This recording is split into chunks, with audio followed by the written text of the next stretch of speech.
এই free message পাঠাও, আজে বাজে কথা পাঠাতে ফ্রি তো। সারা রাত ঘুম নেই, সারাদিন চোখ, সারাদিন কান, পাশাপাশি শরীর চর্চা বন্ধ হয়ে গেছে। এতে কি হচ্ছে?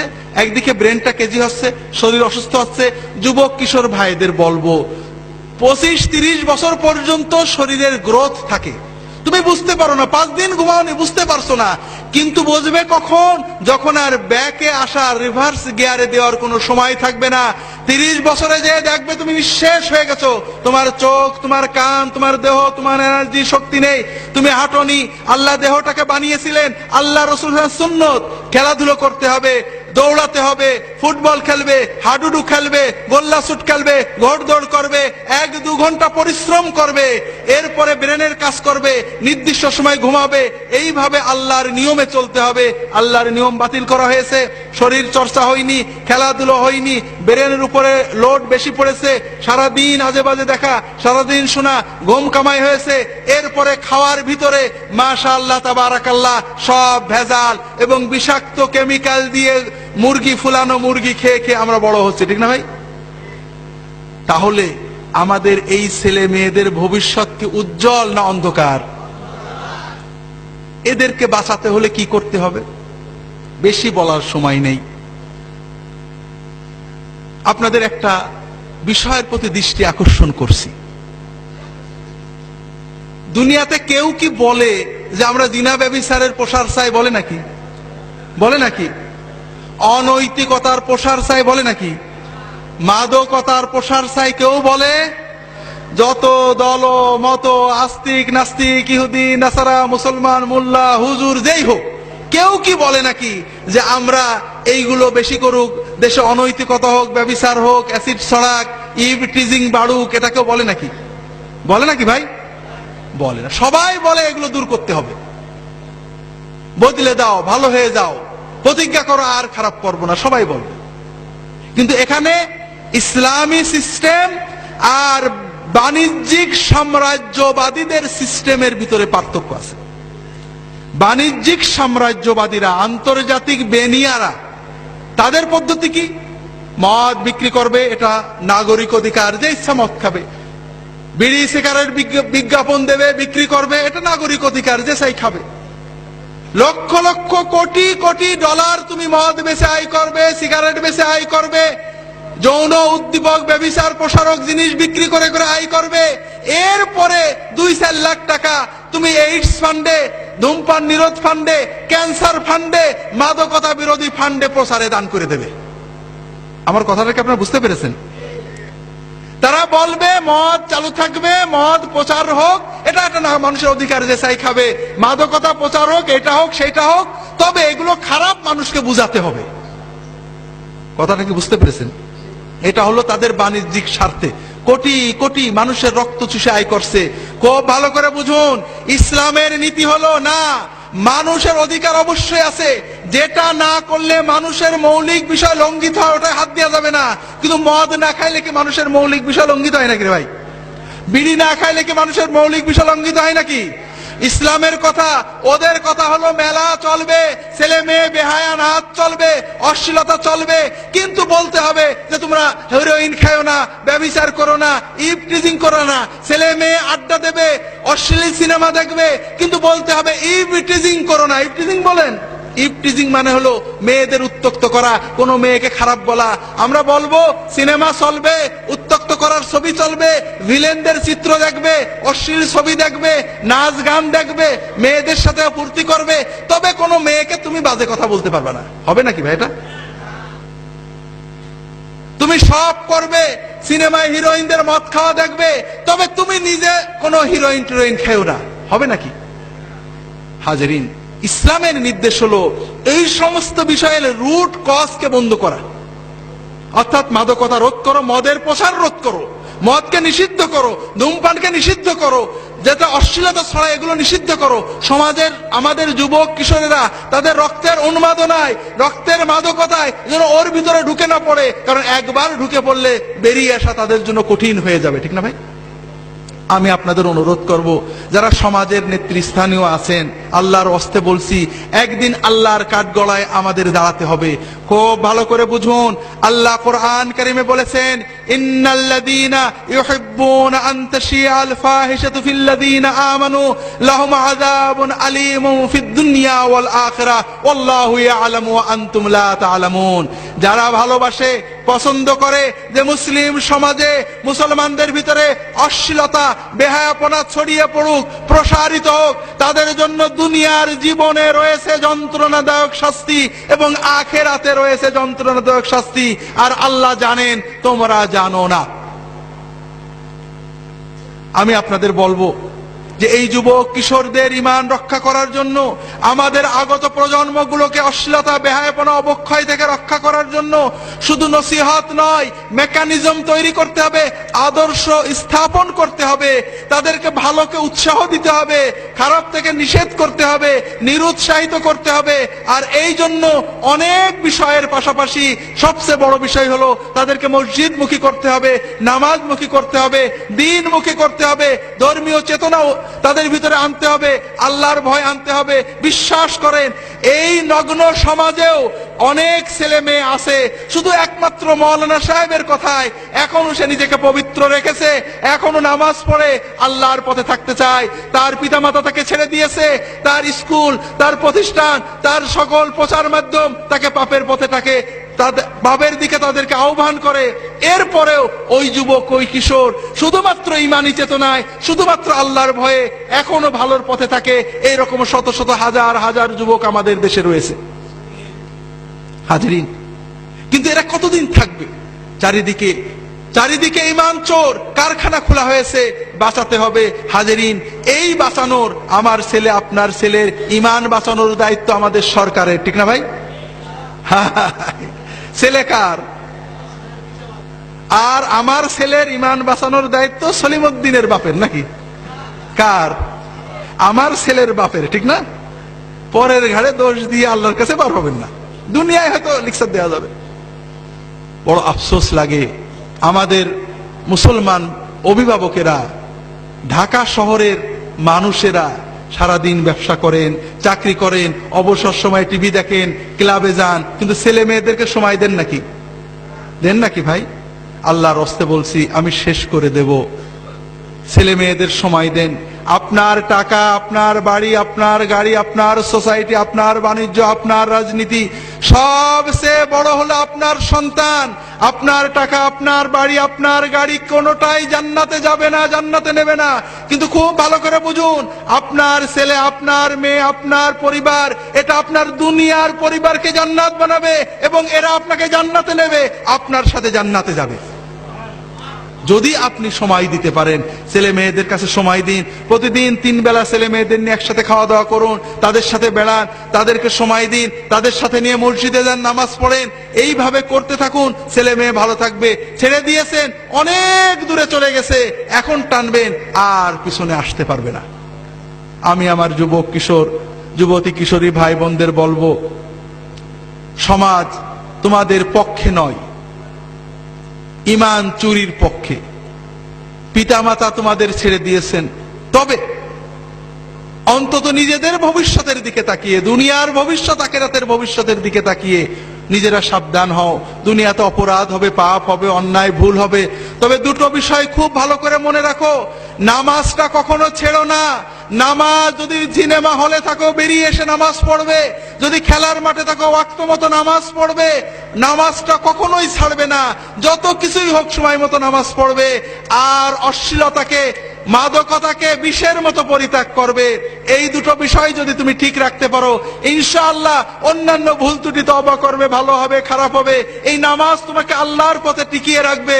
এবং ইনশাআল্লাহ তোমার বয়স যখন 50 হবে, তুমি নিজে অনুভব করবে এই দুনিয়ার জমিনে তোমার বন্ধুদের চেয়ে তুমি ভালো আছো। আর ইনশাআল্লাহ কিয়ামতের দিনে তুমি তোমার পিতামাতা সহ আল্লাহর আরশের নিচে তার ওলিদের সাথে মেহমান হয়ে যেতে পারবে। হাজরিন, যুবক কিশোরদের ভালো রাখতে হলে তাদেরকে আলেমদের কাছে নিয়ে যেতে হবে, মসজিদে নিতে হবে, দ্বীনি চেতনা তৈরি করতে হবে, লেখাপড়ার ভিতরে দ্বীনি চেতনা তৈরি করতে হবে। এগুলো সবই দরকার। আমরা শুনছি, ভালো করে জানি না। আমাদের দেশের নতুন শিক্ষানীতিতে ধর্মীয় শিক্ষা নিয়ে নানান কথা হয়। আমি নিজেও পড়েছি শিক্ষানীতি কিছুটা। আমার বিশ্বাস হয় না যে বাংলাদেশের সচেতন রাজনীতিবিদগণ ধর্মমুক্ত কোনো শিক্ষা কায়েম করতে চাবেন। কারণ আমাদের দেশে যতটুকু নৈতিকতা আছে, দুর্নীতি মুক্ত যে কয়জন মানুষ আছেন আপনারা স্ট্যাটিস্টিক করে দেখেন, তারা একমাত্র ধর্মীয় কারণে। যে ডিসি দুর্নীতি করে না, যে এসপি দুর্নীতি করে না, যে অফিসার ঘুষ খায় না, যে কর্মকর্তা অন্যায় করে না, যে ডিসি ঘুষ খায় না, যে জজ সাহেব ঘুষ খায় না, আপনি বিচার করে দেখুন কোনো না কোনো ভাবে, হয় পারিবারিক ভাবে, নইলে হয়তো তাবলীগ জামাতে যে, নইলে হয়তো কোনো পীর মাশায়েখের দরবারে যে, নইলে হয়তো মাদ্রাসায় পড়ার কারণে ওই ব্যক্তির ভিতরে যে ইমানি চেতনা আছে, শুধুমাত্র ওই ইমানটাই তাকে দুর্নীতি থেকে বাঁচিয়ে রেখেছে, অথবা অনেক দুর্নীতিবাজের ভিতরে তাকে অন্তত কম দুর্নীতিবাজ করে রেখেছে। আপনারা কি বুঝতে পেরেছেন আমার কথাটা? কাজেই ধর্ম, নৈতিক বোধ, আল্লাহর ভয়, আখিরাতমুখিতা যদি আমাদের ছেলে মেয়েদের ভিতরে না থাকে, তাহলে এদের ধ্বংস আমরা রোধ করতে পারবো না। ইউরোপ আমেরিকার মানুষেরা এখনো ধর্ম শিখায়, একেবারে শিশু শ্রেণী থেকে ধর্ম শিক্ষা রয়েছে সেখানে। তারা অনেক ভুল করেছে, তারা ব্যাক করছে। যারা ধর্মকে বাদ দিতে চেয়েছিল আবার ফিরে আসছে, ধর্ম বাদ দিতে যে নিজেরা বাদ পড়ে গেছিলেন। আমরা তাদের ওই ভুলের পুনরাবৃত্তি করব না। আমাদের ছেলে মেয়েদেরকে সত্যিকারের নৈতিকতা, দ্বীন, ঈমান, আচরণ, আখলাক শেখাবো, মসজিদে নিয়ে যাব। আমরা অনেক নৈতিকতা শিখাই। আমার খুতবার বইয়ে আপনি এক সময় লিখছিলাম, রেডিও টেলিভিশনে দুর্নীতির বিরুদ্ধে বড় বড় প্রোগ্রাম হয় না ভাই? হয় নাকি? বিশেষ করে আমাদের গত তত্ত্বাবধায়ক সরকারের সময়ে কোটি কোটি টাকার প্রোগ্রাম হতো, দুর্নীতিকে না বলুন, আছে না? এইসব কোটি টাকার প্রোগ্রাম শুনে কেউ কি দুর্নীতি বন্ধ করেছে? করেছে নাকি? করে না। কারণ যারা এইসব লেকচার দেন, দেখা যায় তাদের পারেই মানুষের কোনো আস্থা নেই, তারাই নিজেরা দুর্নীতিতে লিপ্ত। বিশেষ করে এই ইউরোপের, আমেরিকার বড় বড় পণ্ডিত এসে আমাদের দুর্নীতির বিরুদ্ধে বড় বড় লেকচার দিয়ে গেল। কিছুদিন পরে পেপারে দেখা গেল এই লেকচার দাতারাই বিরাট বিরাট দুর্নীতিতে জেলে চলে গেছে। শোনেননি? হাজরিন, আসলে যদি সত্যিকারের দুর্নীতি মুক্ত করতে চান, মানুষ হলো পশুর মতো। মানুষের ভিতরে পাশবিকতা আছে, পশু প্রবৃত্তি আছে। একজন পশুকে যদি আপনি সামনে নিতে চান, দুটো জিনিস লাগে। কয়টা জিনিস?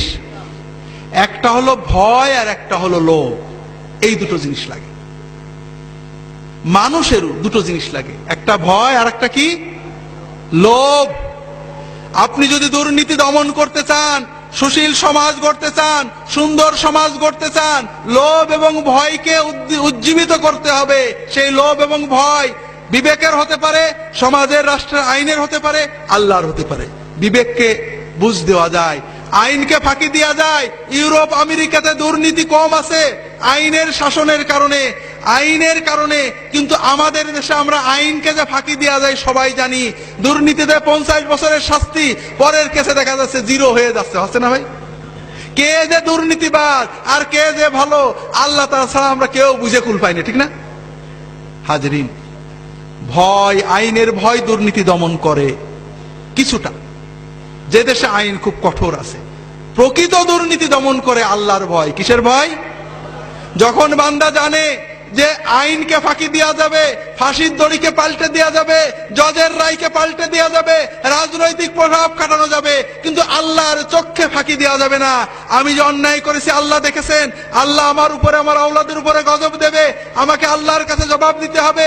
যখন বান্দা বোঝে যে আমি যদি ঘুষটা না খেয়ে সবর করি, আল্লাহ বরকত দেবে, আল্লাহ আমার আওলাদে বরকত দেবে, সম্পদ বাড়িয়ে দেবে, এই একমাত্র সবর, একমাত্র আল্লাহর কাছে পুরস্কারের লোভ, আল্লাহর কাছে শাস্তির ভয়, এটাই প্রকৃত নৈতিক নীতিবান দুর্নীতি মুক্ত মানুষ গড়তে পারে। আর এজন্য আমাদের যুবক কিশোরদেরকে, আমাদের সন্তানদেরকে নৈতিকতা, ধর্মীয় শিক্ষার আলোকে মানুষ করতে হবে। আল্লাহ তাআলা আমাদের তৌফিক দান করুন, আমিন। প্রত্যেকের সন্তানকে, নিজের সবচেয়ে বড় সম্পদকে মসজিদে নিয়ে যাবেন, ফজরে নিয়ে যাবেন, মাগরিবে বলবেন যে যেখানেই খেলো মাগরিবের সময় আমার সাথে নামাজ পড়বে, মাগরিবের পরে বাইরে থাকতে পারবে না, মাগরিবের নামাজ পড়তে বসবে, আম্মা খোঁজ রাখবে, 3 বেলা একসাথে খাবেন, যদি আপনি না পারেন স্ত্রীকে বলবেন খোঁজ রাখতে।